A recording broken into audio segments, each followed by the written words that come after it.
তোকে আমি বলেছিলাম না বড় একটা বাড়ি করব, এই যে আমার সেই বাড়ি। হ্যাঁ বুঝলাম, তুই অনেক বড় বাড়ি করেছিস, কিন্তু দোস্ত নামাজটাও তো পড়া দরকার।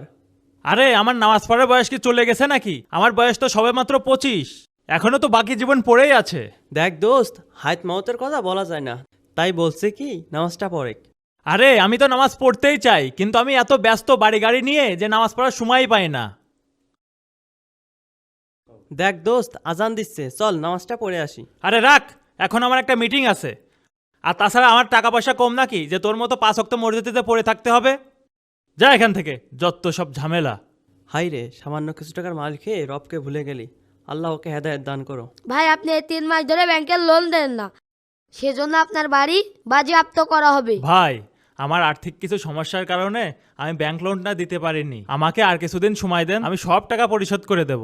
না না, আপনাকে অলরেডি 3 মাস সময় দেওয়া হয়েছে, আর সময় দেওয়া যাবে না। আচ্ছা ঠিক আছে, কালকে আমি ঢাকা ব্রাঞ্চে আসছি। এই ওখানে কি হচ্ছে? স্যার প্লিজ স্যার, আমাকে আর কিছুদিন সময় দেন, আমি বাড়ির সব টাকা পরিশোধ করে দেবো স্যার। না না, আমাদের দ্বারা সম্ভব না। এই হুসাইন সাহেব, এখানে কি হচ্ছে?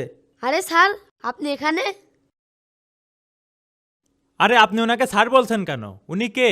ইনি তো আমাদের ব্যাংকের মালিক এবং সিইও। শোন দোস্ত, দুনিয়াতে সামান্য কিছু টাকার মালিক হয়ে এত অহংকার করা ঠিক না। মনে রাখিস, মৃত্যুর পরেও আরেকটা জীবন আছে, তাই সেই জীবনের জন্য ভালো কিছু করে যাওয়া আমাদের উচিত। বন্ধুরা, মিরাজ ভাইয়ের মতো তোমরা কেউ অহংকার করো না, কারণ অহংকার পতনের মূল। আর চ্যানেলটি সাবস্ক্রাইব করে দাও।